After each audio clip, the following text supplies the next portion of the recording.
Ujambo na karibu tena mpendwa msikilizaji, mahali popote panapoendelea kusikiliza na kutegea sikio sauti hii. Hii ni sauti ya ndugu yako Imani Mchimbwa katika siri ya mambo yaliyofichika, na kwa ruhusa yake Luba Tite naja tena mbele zenu wapendwa wasikilizaji, na kipindi na mada hii ambaye tayari mjaliwa wa pili ambaye ni Zulula San ameisha toa kwetu. Ndugu zangu, kama gisi unavyoona, tema inahusu siri iliyofichika ya Waamuzi sura yake ya 15 kuanzia mstari wa 4. Kwa hiyo hapa kwanza ni kuhusiana na Biblia za kisasa, gisi inavyoongelea kuhusiana na historia hii ambayo inapatikana katika kitabu cha Waamuzi sura yake ya 15 na kuanzia kwenye mstari wa 4. Hapo ndipo tutaenda kuambia kwamba kuna siri iliyofichika ambayo waandishi wa Biblia hawakutaka watu wapate kuijua hiyo siri, lakini leo neno limeruhusu kupitia mzaliwa wa pili kwamba hiyo siri ipate kufunuliwa na mwende kuelewa ni nini kilichotendeka na historia ilikuwa namna gani kabisa, kulingana na uhalisia wake kabisa, mambo yalikuwa namna gani, ndugu zangu. Kwa hiyo hapa mnaposoma vizuri ni historia ambayo wanaongelea huyu watakayeita kwa jina la Samsoni, lakini tunajua kwamba Samsoni yeye alikuwa ni mweusi na hakuitwa Samsoni. Ina maana kwamba jina lake halisi lilikuwa jina la watu weusi kwa sababu yeye ni mweusi, na ndio maana jina lake halisi anaitwa kwa jina la Esombe Wei. Esombe Wei. Kwa hiyo ni katika lugha ya Douala ya zamani. Esombe Wei ambaye yeye ni mweusi, maana anawaambia kila wakati kwamba mambo ya kiroho ni swala la rangi na hakuna ubaguzi ndani yake, bali ni uhalisia wa mambo kama gisi yalivyokuwa toka hapo awali. Sasa walichukua historia ya Esombe Wei kama kawaida wanavyofanya, wakabadilisha kwanza muonekano wake. Ndio maana mkiandika Samson tayari mtakuja kuona kwamba ni mwanaume ambaye ni mzungu, ambaye kuhusiana na kipindi hiki aza na mada hii aliyechukua sijui mbweha anazifunga pamoja, ameweka na mwenge za mienge kwenye mikia, anatupa ndani ya mashamba ya mizabibu ya Wafilisti. Haya yote tutaenda kuyaona na kujua kwelikweli uhalisia wa historia ulikuwa namna gani. Kwa hiyo haya ni mambo ambayo wanaongea, lakini hakuna uhalisia hata kidogo, na ndio maana kabla ya kuingia katika toleo halisi ambapo tutaenda kuona kile ambacho kimeongelewa, tutaenda kwanza kuangalia namna wanavyoongea ndani ya Biblia za kisasa. Na mkiangalia katika historia hiyo ya Esombe ya Samsoni ndani ya Biblia za kisasa, wanawaambia kwamba yeye Samsoni kwamba alishika mbweha 300. Mnaweza mkasoma kwamba aliweza kushika mbweha 300. Alikuwa na mikono ya namna gani ili kwamba apate kushika hiyo mbweha 300? Ndugu zangu, sio 30 za tatu, ni 300. Alifanya namna gani ili kwamba apate kushika hizo mbweha na kufunga moja kwa mwingine, mbili mbili kwenye mkia, na kuweka mwenge na kutuma moja kwa moja katika mashamba ya Wafilisti? Alifanya hivyo namna gani?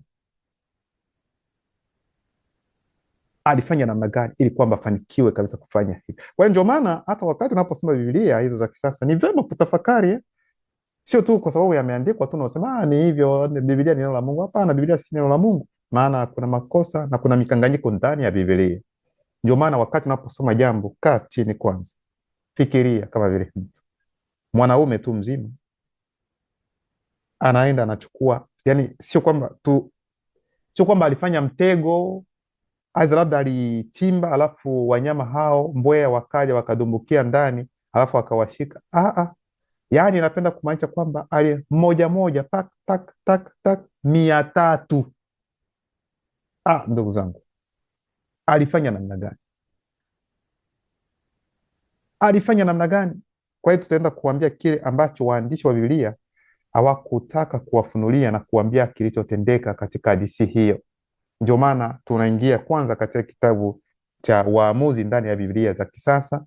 Mimi nitaenda kwenye tafsiri ya Biblia Habari Njema. Unaweza ukasoma tu katika tafsiri yote ambayo unayoitaka wewe. Kitabu cha Waamuzi sura yake ya 15 mstari wa 1 hadi 5 inasema namna gani? Baada ya muda fulani, Wakati wa mavuno ya ngano, Samsoni alichukua mwanambuzi akaenda kumtembelea mkewe. Tunasimama kwanza hapa, halafu tunaingia ndani ya haya maneno ambayo tumeyasoma. Ndugu zangu, mwangalie vizuri haya ambayo tumesoma. Tayari kuna jambo ambalo haliko sawa. Sijui kama nanyi pia mumeshaliona kwamba hilo jambo haliko sawa. Ikiwa muone, tutaingia katika maandiko muone nanyi pia, yani muingie katika ufahamu mwingine, muone kile ambacho kimeandikwa kwamba kuna itilafu tayari. Kwa haya ambayo nimesoma, kumesha kuwa itilafu. Narudilia, labda unaweza ukapenya hata wewe mwenyewe kabla mimi sijaongea. Baada ya muda fulani wakati wa mavuno ya ngano, Samsoni alichukua mwanambuzi akaenda kumtembelea kumrazi mkewe. Nikasema kwamba tayari hapa kuna tatizo, kwa sababu wanawaambia kwamba katika wakati wa mavuno, na hayo mavuno yalikuwa mavuno ya ngano, Samsoni yeye alichukua mwanambuzi, sasa akaenda kumtembelea mke wake. Swali ambalo tunaweza tukajiuliza, namna gani Samsoni ataenda kumtembelea mke wake? Twende polepole. Namna gani Samsoni ataenda kumtembelea mke wake? Hapa hawajasema kwamba alienda kumtembelea mpenzi wake, hapa, bali wanasema anaenda kumtembelea mke wake. Alienda kumtembelea mke wake. Ina maana kwamba tayari huyu Samsoni alikuwa tayari ameshatambulika kwamba yeye ndio mme wa huyo mwanamke. Ndio maana wakasema kwamba ni mke wake. Na unaposema kwamba ni mke wake, ina maana kwamba tendo la ndoa tayari limeshafanya nini? Limeshatendeka. Maana kwa sababu ndoa ni tendo la ndoa. Hili mnatakiwa kulielewa. Sasa alienda sasa ili kwenda kumtembelea mke wake. Sasa mwandishi hapa wa kitabu hiki cha Waamuzi sura yake ya 15 anataka kutuelewesha kwamba, na anapenda kutueleza kwamba Samsoni hakuwa naishi pamoja na mke wake nyumbani kwake. Mnaelewa vizuri? Ina maana kwamba mke wake wa Samsoni alikuwa akiishi kwao, nyumbani kwao, kwa baba yake mzazi. Hivi ndivyo mwandishi wa kitabu hiki wa sura hii ya Waamuzi 15 anapenda sisi tuelewe. Sasa swali ambalo linakuja, inafaa kitu gani uwe na mke wako lakini mke wako anaishi katika nyumba ya baba yake? Yaani hauko naye ndani ya nyumba yako, bali anaishi kwa baba yako mkwe, yaani kwao, nyumbani kwao. Ni kitu gani ambacho kilitendeka? Kwa sababu hawakutuambia kwamba alikuwa anaishi naye pamoja, alafu sasa wakasozana, kukawa mikwaruzo, mke akarudi nyumbani kwa baba yake, alafu akaanza kuishi kwa baba yake. Hilo halikuandikwa ndani ya Biblia, haiza katika andiko hili tunalolisoma. Sasa namna gani mke wako wewe tayari ambao umemuoa ni mke wako, lakini tena anabaki anaishi kwao, alafu sasa unaenda kumtembelea mke wako? Wakati alipofika sasa, akamwambia baba mkwe wake kwamba anataka kumwona mke wake chumbani mwake. Namna gani? Umeoa mke wako, wewe ni mke wako, lakini huyo mke wako haishi pamoja na wewe, halafu utaenda kumtembelea, na wakati utakapofika nyumbani kwao, mke wako anakuta yeye yuko katika chumba chake ndani ya nyumba ya baba yake. Sasa wewe ambaye ni mme utaenda kuomba ruhusa ili upate kuingia katika chumba cha mke wako ili upate kumwona. Haina hata maana, haina maana yoyote. Ndugu zangu, tayari mnaanza kuona kwamba hapa kuna mambo ambayo hayako sawa. Ni mke wako ndugu yangu, sio mpenzi wako. Hilo ni jambo lingine ambalo lingeeleweka kwamba ni mpenzi, unaenda kumwangalia kwa baba nini, hilo linaweza likaeleweka, lakini hapa haijaongelewa kwamba ni mpenzi, ni mke. Sasa namna gani ikiwa ni mke wako utaenda kuomba ruhusa ya kwenda kumuona? Kwa sababu ya kitu gani? Hmm? Kwa hiyo mnataka kuona kwamba hapa mnaona tayari walikuja tu kuandika mambo yasiyo hata na maana yoyote, kwa sababu wanajua kwamba watu weusi watakubali tu na wataendelea tu hivyo, kwa sababu wao hawataki hata kuchunguza. Ndio maana akasema kwamba akamwambia baba mkwe wake kwamba anataka kumwona mke wake chumbani mwake, lakini baba mkwe hakumruhusu. Baba mkwe alikataa kabisa, katu hauwezi ukaingia katika chumba ili kwenda kumwona mke wako. Na kwa nini alimkatalia? Na kwa nini mke wake alikuwa akiishi kwa baba yake? Hilo halijaongelewa, hawajazungumzia kuhusiana na hiyo. Mnapoenda kwenye mstari wa pili, akamwambia, nani aliyemwambia? Baba mkwe, baada ya kumkatalia akamwambia, mimi nilizane ulimchukia kabisa, kwa hiyo nilimuoza rafiki yako. Kwa hiyo baba mkwe wa Samsoni alichukua mke wa Samsoni akampa rafiki yake bila kumwomba hata ruhusa Samsoni, aweza kumweleza kwamba, aweza kumuuliza Samsoni, hivi kweli kweli unapenda mke wako kweli, aweza namna gani? Lakini yeye alifikiri tu kwamba ina maana inaonekana kwamba Samsoni hampendi tena mke wake, kwa hiyo rafiki yake yuko hapo, basi hata nimchukue huyu mke wake, nampa basi nani, nampa rafiki yake. Hata hivyo akaendelea kusema, hata hivyo dada yake mdogo ni mzuri kuliko yeye, tafadhali umwoe huyu badala yake. Kwa hiyo baba mkwe akaendelea kusisitiza na kumwambia kwamba huyu mke wako ambaye wewe ulikuwa unampenda, mimi tayari nimeshampatia rafiki yako. Unaona?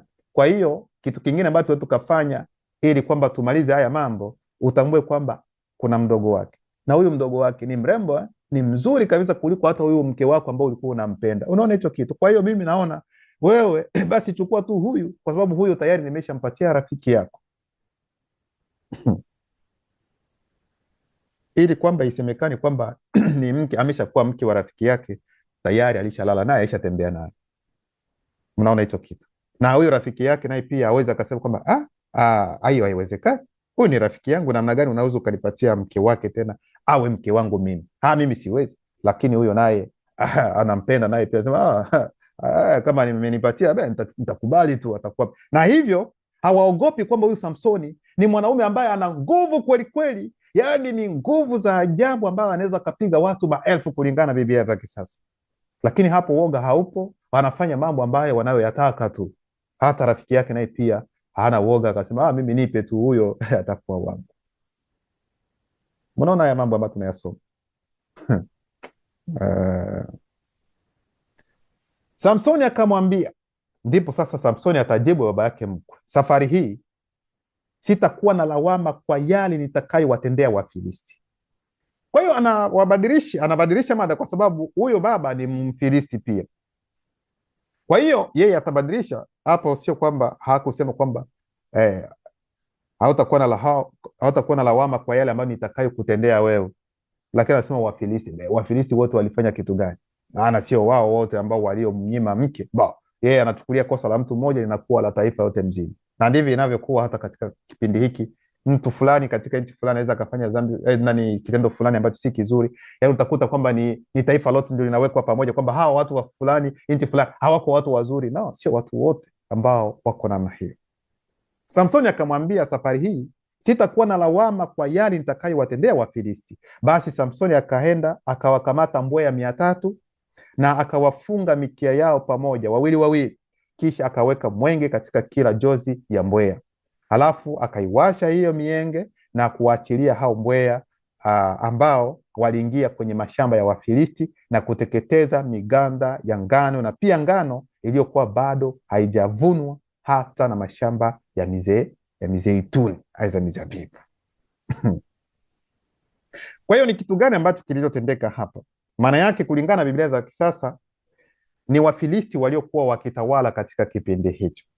Sasa Samsoni yeye aliingia katika kutokuelewana na hao wanani, hao Wafilisti katika kitendo kimoja, kwa sababu walipandwa na hasira, maana walimnyima mke wake. Baba mkwe alimnyima mke wake, na hivyo akachukulia kwamba ni Wafilisti wote ambao wamemnyima mke wake.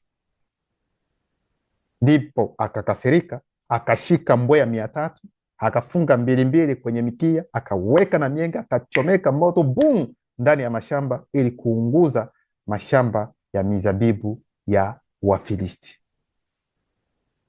Sasa watu walio wengi watafikiri, na ndio maana hata hao waandishi wa Biblia walipoandika hadithi hii hadithi waliweka kimwili, kwa sababu hawawezi wakapenya hata kidogo ni nini ambacho kilichotendeka katika ulimwengu wa kiroho.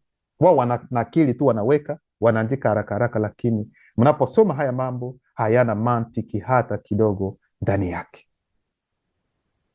Sasa mashamba, wanaposema mashamba ya Wafilisti yatawakilisha kitu gani? Mashamba ya Wafilisti yatawakilisha kitu gani? Na mizeituni yanawakilisha kitu gani? Haya ndio mambo ambayo mtaenda kuona kiroho, na kwa nini wachukue taswira ya mnyama huyu ambaye ni mbweha na kuwasha mienge na kuunguza mizeituni za mizabibu. Ujumbe ni upi kuhusiana na hilo hapo, ndugu zangu? Tunaenda kwenye mstari wa 6.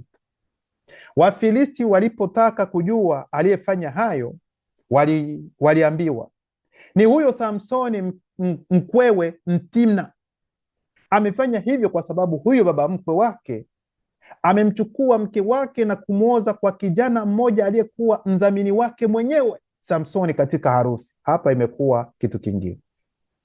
Kwanza tuliona kwamba alikuwa ni rafiki yake, lakini hapa tunaona kwamba ameshakuwa ni mdhamini wake, ambaye alikuwa mdhamini wake katika harusi yake Samsoni. Alikuwa rafiki, aidha alikuwa mdhamini? Hapo hatujui. Wengi watasema kwamba hata kama ni mdhamini anaweza kuwa rafiki. Yes, ni hivyo, lakini inatakiwa kuwekwa tu, kama ni rafiki inawekwa rafiki, na kama ni mdhamini inaandikwa ni mdhamini. Sio kwa bure hayo maneno mawili yawepo katika hali inayoonekana. Hatuko hapo. Lakini basi Wafilisti wakaenda kumchoma moto yule mwanamke pamoja na baba yake.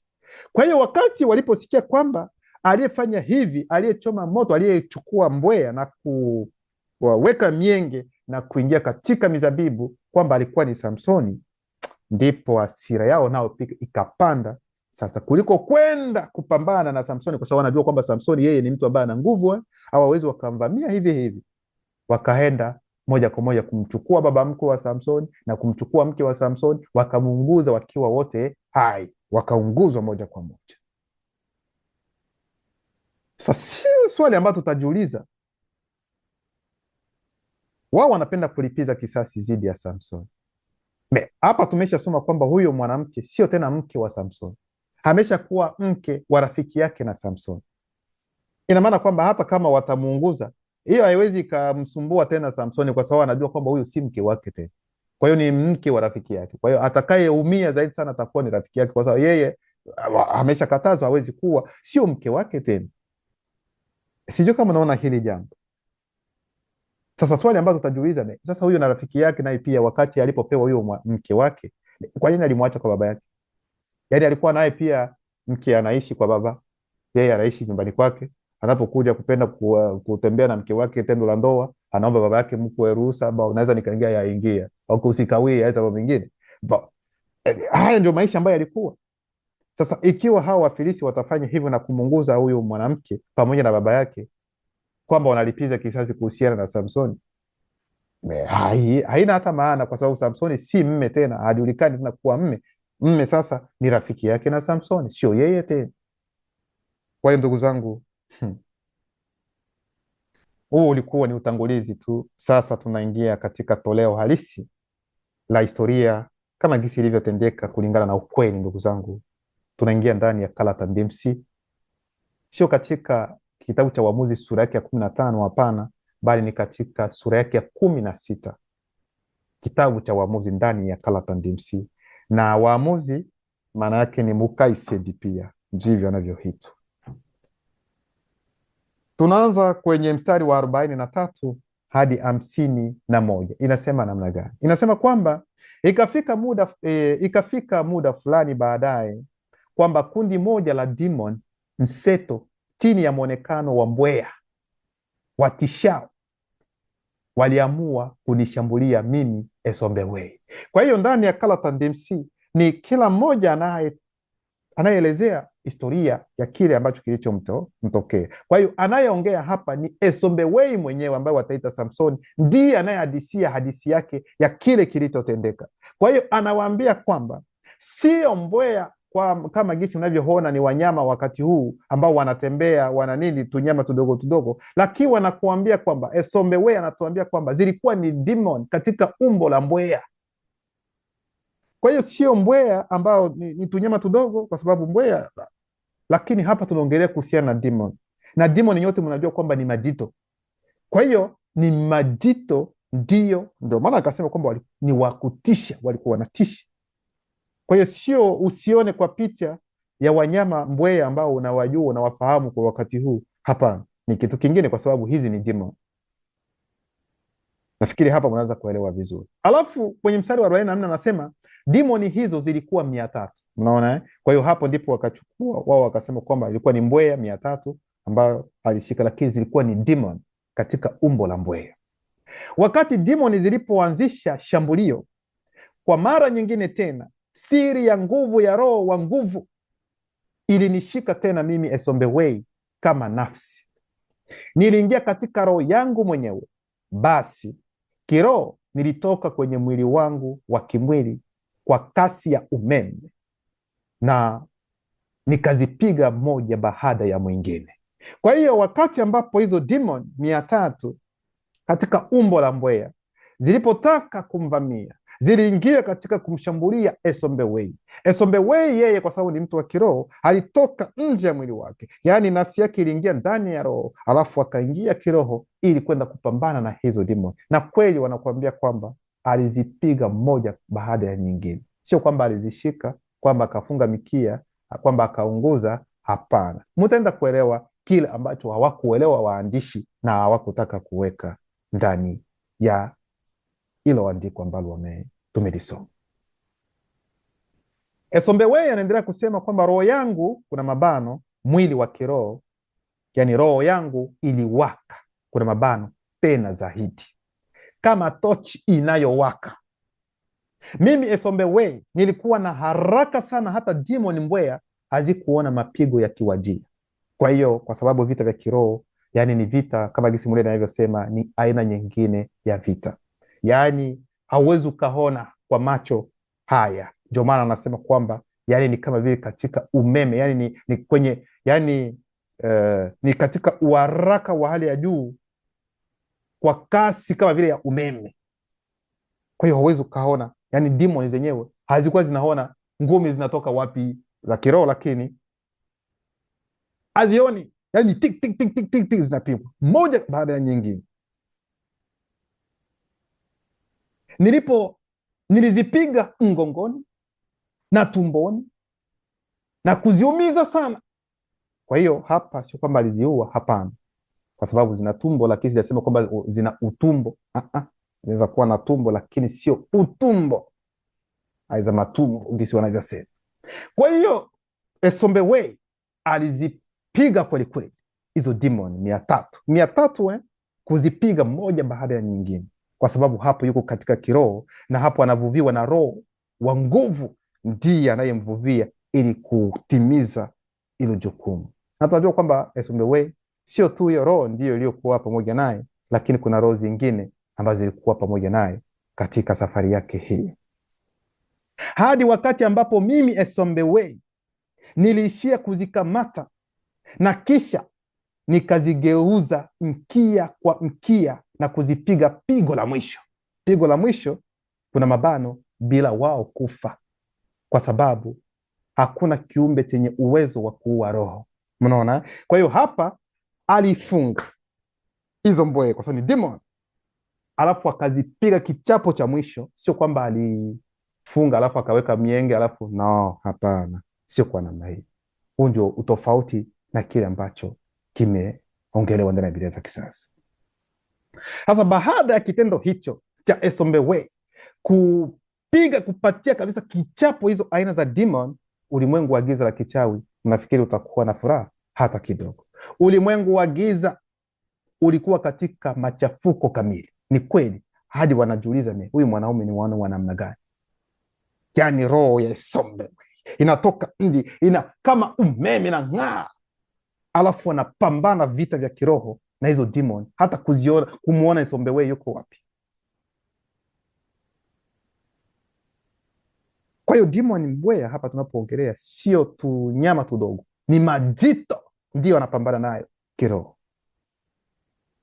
Kwa hiyo demon ziliamua kuwazuru. Kwa hiyo sasa, kutokana na hilo, kutokana na hicho kitendo cha Esombe kupiga kabisa, kuwapatia adhabu hizo demon, sasa ndipo ulimwengu wa giza la kichawi ukakaa pamoja kusema kwamba okay, lazima sasa tulipize nini? Tulipize kisasi. Sio kwamba watalipiza kisasi kwa Esombe, no. Wao wataenda, kwa sababu hawawezi kupambana na Esombe. Sasa wao wataangalia taifa la Esombe ili kwenda kuliangamiza. Sasa kwa namna gani tutaenda kuona.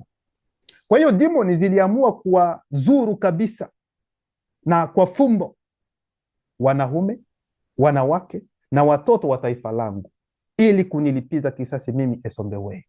Ndivyo nilivyosema. Kwa hiyo ulimwengu wa giza la kichawi ukakasirika sasa, ili kwamba sasa hawataweza yeye Esombe. Sasa wataenda kuangalia namna gani wataweka vurugu na kuwasumbua watu wa jamii yake, kwa sababu watakasirika tu. Ndio maana kipengele cha pili sasa ni hapa, kutenda kwa demoni mbweha. Namna gani demoni hizo mbweha zinavyotenda kazi yake. Maana tunajua kuna demoni za kidini, za kivita, za hivi na hivi. Sasa hizo demoni mbweha wanafanya nini katika maisha ya watu? Ni kitu gani ambacho wanafanya wao zaidi? Ndio mtaenda kuelewa. Kwa hiyo ndio maana waandishi wa Biblia za kisasa walichukua tu taswira ya mbweha, kwamba Samsoni alishika mbweha akafunga mbili kwenye mkia, akaweka mwenge, akawasha, akatuma katika mashamba, mizabibu ikaungua, kama gisi tulivyosoma. Basi wanaishia hapo. Sasa kutuma mbweha katika mashamba ya mizeituni itawakilisha kitu gani? Ndio maana tunaenda katika kitabu cha Nyenge Mwabo na Mienge, yani kitabu cha wimbo ulio bora, sura yake ya 2 mstari wa 15. Inasema namna gani? Ndipo mtaenda kuelewa namna gani hizo demoni mbweha kazi yao ni nini hasa, wanafanya namna gani katika maisha ya watu, wanaharibu kitu gani hasa, kwa sababu demoni wote ni wabaya. Utuepushi na demoni mbweha. Kuna mkato demoni mbweha zinazoharibu mashamba ya mizabibu, kuna mabano, sehemu za siri yaani mashamba ya mizabibu ambayo mliona kule kwamba ameenda kuunguza. Mashamba ya mizabibu yatawakilisha sehemu za siri za mwanaume au za mwanamke. Kwa maana mizabibu yetu, kuna mabano, yani sehemu zetu za siri zimechanua. Maana yake nini? Tunarejea sasa kuonyesha kile ambacho hawakutaka kukiweka katika Biblia za kisasa. Yaani hapa walipenda kuwaeleza kwamba Samsoni yeye atajisemeza mwenyewe kwamba ni kutokana na Wafilisti ndio maana amenyimwa tendo la ndoa. Naelewa vizuri, ingawa ni babake mkwe ndiye aliyemkatalia, lakini yeye alichukulia tu ni Wafilisti wote. Kwa hiyo akaona kwamba kwa hiyo kwa sababu ni Wafilisti waliosababisha mimi nisipate mke wangu, ina maana siwezi nikafanya tendo la ndoa. Yani ni kitu ambacho mimi siwezi nikavumilia. Huyu Esombe aisa Samsoni ndani ya Biblia za kisasa. Kwa hiyo sasa, kutokana na hilo, naye pia atahakikisha kwamba Wafilisti nao pia wanakosa raha ya tendo la ndoa. Kwa hiyo nao pia hawatafanya nini? Hakuna tendo la ndoa ambalo litatendeka, kwa sababu naye pia hiyo wao Wafilisti walifanya kwamba yeye asiendelee kuenjoy na mke wake. Kwa hiyo naye pia sasa atachukua mbweha na kutuma katika mashamba ya mizabibu, ambapo tunaona katika siri mashamba hayo ya mizabibu, yani sehemu za siri, zitaenda kuharibu sehemu za siri za Wafilisti, ili kwamba nao pia wasipate kufanya tendo la ndoa, wawe kama yeye. Hii ndio picha ambayo wameificha hapo kuhusiana na hayo maneno ambayo walioyaweka, na hawawezi wakaweka yote ambayo tunawaambia hapo. Ndio maana tunaposoma katika kitabu hiki cha Wimbo Ulio Bora 2:15 inasema utuepushi na dimoni mbweha. Dimoni mbweha zinazoharibu mashamba ya mizabibu, kuna mabano, sehemu za siri. Kwa maana mizabibu yetu, kuna mabano, sehemu zetu za siri zimechanua. Ndio maana kitabu cha Nginya ambayo wataita Ezekieli sura yake ya 13 mstari wa 3 hadi 4 inasema, Mutatedi asema hivi: ole wao manabii wa uongo wapumbavu, wanaofuata roho zao wenyewe na wasioona chochote kiroho. Kama mbweha katikati ya magofu, ndivyo walivyo manabii wa uongo. Wasi. Maana yake ni nini hapa, ndugu zangu? Kwa nini mbweha hapa walio katikati ya magofu wanalinganishwa, watachukuliwa kama manabii wa uongo? Kwa sababu manabii wa uongo watawakilisha mbweha. Sikilizeni kwa makini kulingana na andiko hili. Nao manabii wa uongo wapo katikati ya watu, na watu watawakilisha magofu. Maana ni manabii wa uongo, kutokana na mafundisho yao ya uongo, wataleta magofu hayo katikati ya imani lao hao watu. Ndio maana yake. Kwa hiyo ili kuelewa vema ni kwamba manabii hao wa uongo wanavuviwa tu na demoni hizo katika umbo la mbweha, yani demoni mbweha. Hilo ndio mnatakiwa kulielewa. Ndio maana tunaingia katika kipengele cha 3 kinachohusu sasa mazungumzo ya kichawi. Kitabu cha Mukaisedi Waamuzi sura yake ya 16 mstari wa 52 nasema, ikafika kwamba idadi kubwa ya watu wa taifa ambao walikuwa mafisadi na ambao walifanya uchawi kwa siri, kuna mabano, yani kushika mawimbi tunafunga mabano, walikutana na demoni hizo kwa njia ya uchawi na kusema. Kwa hiyo sasa, baada ya hizo demoni kupata kichapo kutoka kwa Esombewei, zilikasirika, si ndio? Ndivyo tulivyoona. Nazo sasa zikafanya njama ili kwenda kuvamia nani? Kuvamia taifa, yani watu wa Esombewei.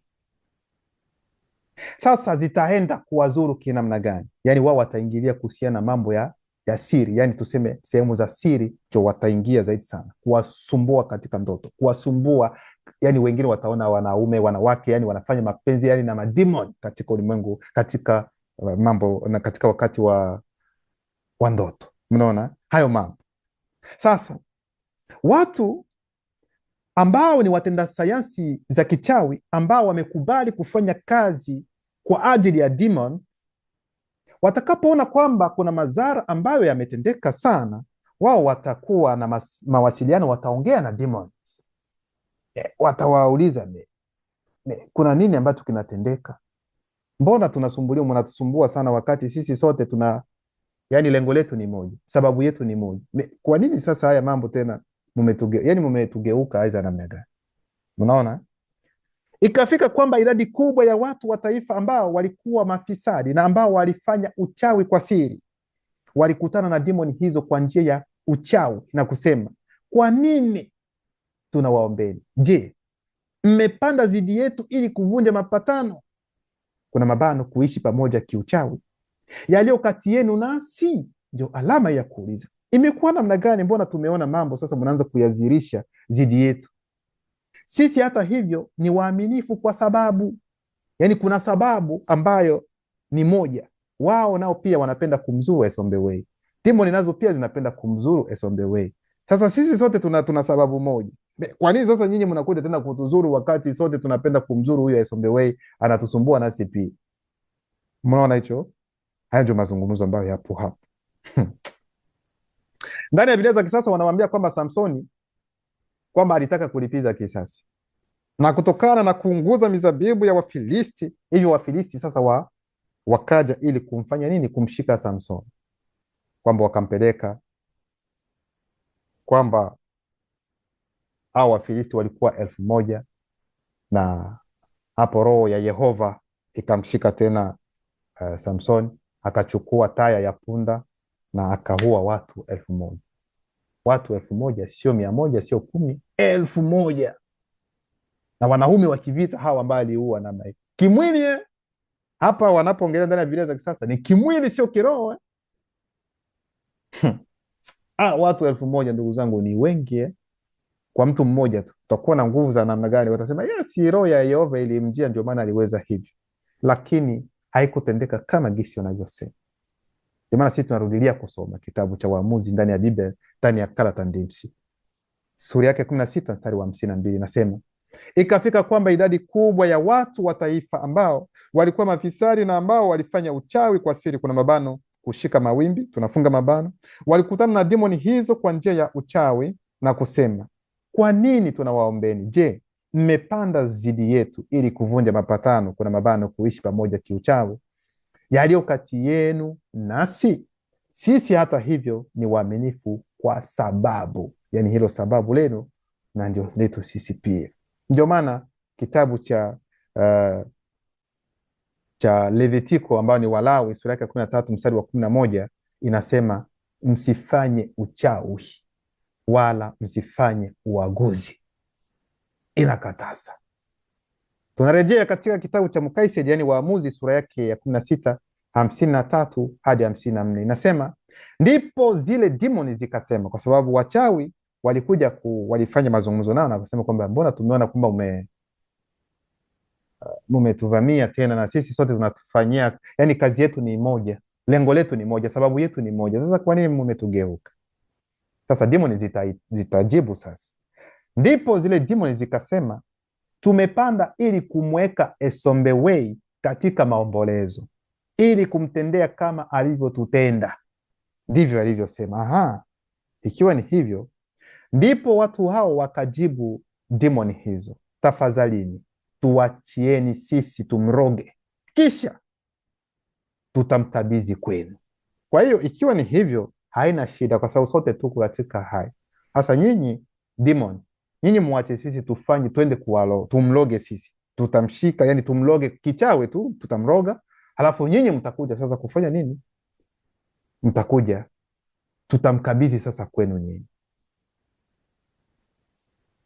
Sasa na hao watu ambao wanafanya hiyo njama, Samsoni alikuwa, yani tuseme Esombewei alikuwa anawajua vizuri, kwa sababu ni watu wa taifa lake, lakini walikuwa ni wachawi, watenda sayansi ya kichawi, walikuwa katika ushirika mmoja na demons. Ndio maana kipengele cha 4 kinahusu kuingia kimafumbo katika ndoto. Kitabu cha Waamuzi 16:55 ndani ya Karata Ndimsi, ndipo wachawi 3,000, hapana 2,000, hapana 1,000, hapana 100, 3,000 Wasuma ambao wataita Yuda walishuka kwa fumbo kwenye pango la mwamba wa siri katika ndoto yangu. Anaelezea hapa ni Esombewei, wakati wa usingizi wangu na kuniambia, kuna nukta mbili, Esombewei, je, hujui kwamba demoni zinatutawala? Umetufanyia nini? Yani wachawi 3,000, kwa sababu walikuwa wamefunzwa sayansi ya kichawi, walikuwa na uwezo wa kutoka nje ya miili yao na kuingia katika ndoto za watu. Sasa watu watauliza, je, ina maana kwamba Esombewei ambaye alikuwa na Roho Mtakatifu mudimu sangi, kulikuwa mlango wowote ule ambao ulikuwepo ili kwamba apate kuingiza demoni au wachawi wapate kuingia katika ndoto yake na kwenda kufanya mazungumzo naye? Hapana, hapakuwa mlango wowote, lakini Mutatedi aliruhusu iwe hivyo. Sio kwamba aruhusu ili kwamba ajaribiwe za nini, hapana, kwa sababu kuna kile ambacho kitatendeka baadaye, mtaenda kukiona. Ndani ya Biblia za kisasa watasema kwamba Samsoni alisema kwamba walimwambia Samsoni kwamba haujui kwamba Wafilisti wanatutawala? Hivyo ndivyo atakavyosema ndani ya, lakini hapana, hapa Esombewei, je, haujui kwamba demoni zinatutawala? Umetufanyia nini? Kwa hiyo hao wachawi walikuwa na uwezo wa kutoka nje ya miili yao na kuingia katika ndoto za watu. Na ndani ya Karata Ndimsi pia tutaenda kuonyesha kwamba sio hao wachawi tu, kuna wengine ambao walikuwa na ujuzi huo hata mapema sana. Ndio maana tunaenda katika kitabu cha Mwanzo ambaye ni Bebuteli sura yake 21 mstari wa 4, nasema, na wakati wa usiku chifu huyo mkuu hutoka katika mwili wake wa kimwili akiwa pamoja na demoni hiyo incubus ya usiku, kwa kuingia kupitia mlango wa siri wa ndoto ili kuungana kimahaba na wanawake.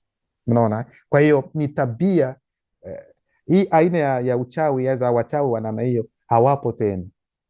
Yes, tumeshatoa mafundisho. Hawa hawapo. Hakuna mchawi ambaye ana uwezo wa kuwanga kutoka nje ya mwili, kwamba anaenda huko usiku kwenda kuwanga. Hiyo haipo. Huu uchawi haupo. Hao wachawi hawapo. Hiyo mlielewe vizuri, kwamba labda mchawi atatoka usiku, atakuja kuingia ndani ya nyumba yako, anaanza kucheza gingi tena naruka anaenda. Huu uchawi haupo. Kweli uchawi ambao upo umebaki ni wa kupeana masumu nini, mambo ya mimea nini, kufanya hiki na hiki, kuwawekea mtu mguu na vimba, mambo kama hayo, kupozesha mambo ya misukule, hayo ndio yamebaki.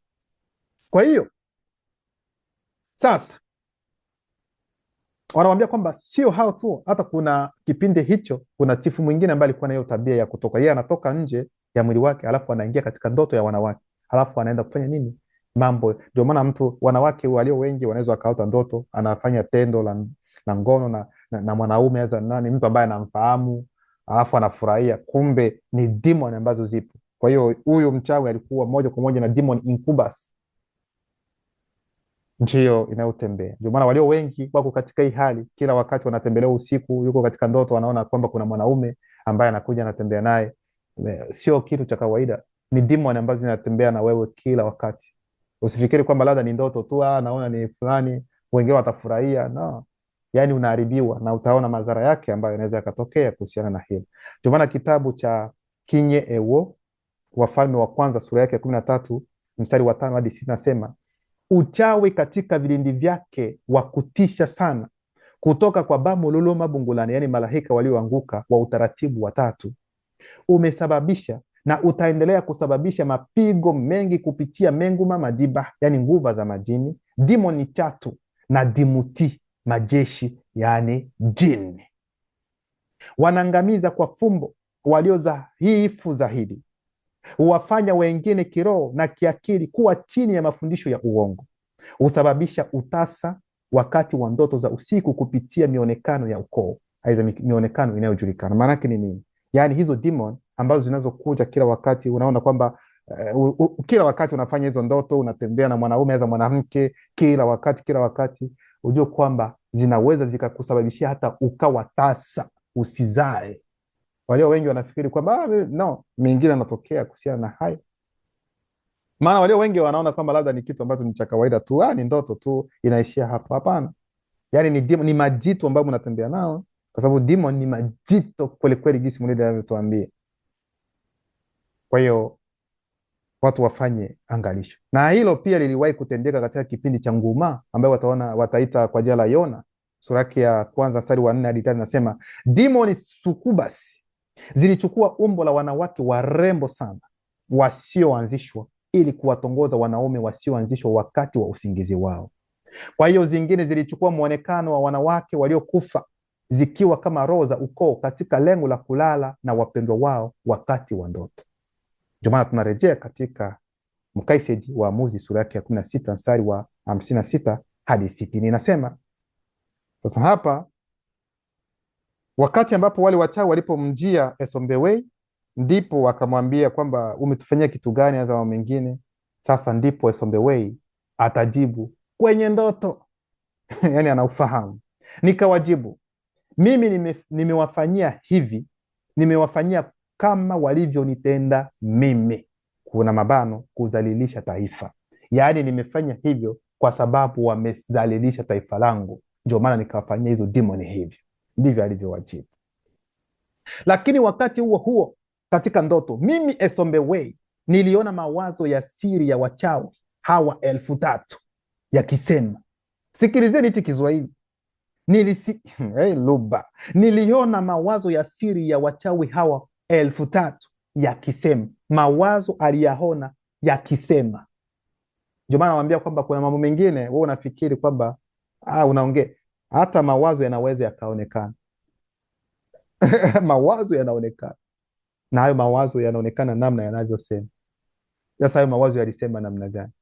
Ni kwa ajili ya kukuroga kwamba tuliingia katika ndoto yako ili kukutia mikononi mwa demon, baada ya kuona kwamba ile ndio lengo ambalo wako nayo, wameona tayari mawazo yao. Niliamka kutoka usingizini na ghafla nikaona kundi kubwa la dimuti, majeshi yani majini na demoni za kivita zikija kunilaki kwa kelele za ushindi. Kwa nini? Kwa sababu hizo demon maana wale wachawi waliwaambia kwamba nyinyi mutulie, sisi tutaenda kumloga, na ikiwa tutamloga, baada ya kumloga tutamkabidhi kwenu nyinyi. Sasa wakaenda wao. Demon Mutatedi hakuruhusu kwamba demon zijue, zipate kujua kwamba hawa wachawi hawakuweza kumloga nani? Esobewe. Mutatedi hakuruhusu kwamba demon zijue. Ndio maana sasa demon zitakuja na shangwe na kelele, hey, tunaenda kumaliza. Sio, mnaona hilo? Zipo zinakuja, yani za kutosha sana. Na hapa sasa sio demon tena zile ambazo tunaona Mbweha, no. Hapa ni aina zingine sasa, yani kuna dimti, yani majini sasa, na demon za kivita sasa zinakuja ili kupambana sasa tena na Esombewe. Zinakuja kwa kelele za shangwe, kwa sababu wanajua kwamba hawa wachawi tayari wameshamaliza, wameshaloga. Kwa hiyo sasa wanakuja kumdhibiti sasa. Aha. Lakini ndipo siri ya nguvu ya roho, lakini ndipo siri ya nguvu, aidha uwezo ya roho wa nguvu ilinishika tena, na kwa mara nyingine mimi Esombewe kama nafsi niliingia katika roho yangu mwenyewe. Basi nilitoka kiroho nje ya mwili wangu wa kimwili kwa kasi ya mwanga. Kuna mabano katika kipengele hiki, sihitaji mwanga ili kuona. Na hivyo nikaupiga umati wote wa dimuti, yani kundi la majini lote na demoni za kivita, kuna mabano, bila wao kufa, kwani hakuna kiumbe chenye uwezo wa kuua roho. Tunafunga mabano. Mayowe ya wofu, ya woga kuu na uchungu mwingi vilishika demoni mbele ya hatari halisi ambayo mimi Esombewe niliwakilisha. Kuna mabano, roho wa hofu na roho wa uchungu zilikuwa pale. Kwa hiyo ndugu zangu, hili ndilo toleo halisi la Waamuzi 15 ndani ya Biblia za kisasa, ambayo tumeona katika Waamuzi 16 ndani ya Kalata DMC. Ni kupenda kuambia kwamba dini zote ni za uongo ndugu zangu. Imani zote ambazo ni tofauti na imani hili, zote ni za uongo. Kwa hiyo ondokeni katika hizo takataka. Ukweli umelala hapa, ukweli uko hapa, ukweli ni mzaliwa wa pili. Bila kupita katika ukweli huu, kaka dada, hakuna wokovu. Inawaambia, mnasoma ndani ya Biblia zenu kwamba hakuna mtu ambaye atafika kwa Baba bila kupitia kwa huyu anayeita Yesu. Yesu hajawahi kuwepo. Hakuna awezaye kuingia katika agizo kula vitu bila kupitia katika mafundisho ya mzaliwa wa pili. Hawezi, kwa sababu mafundisho yote ambayo yapo katika dunia hii ni ya uongo. Hayawezi yakakufanya uingie katika ukweli. Vitabu vyote ambavyo vinaitwa vitabu vitakatifu vya dini zote ni vya uongo mtupu. Haviwezi vikakuongoza ili kujua njia ya utakaso ni ipi, lakini ukweli umebobea hapa, na unaposikia hata roho yako inasema yes, huu ni ukweli. Loba anaendelea kujitukuza.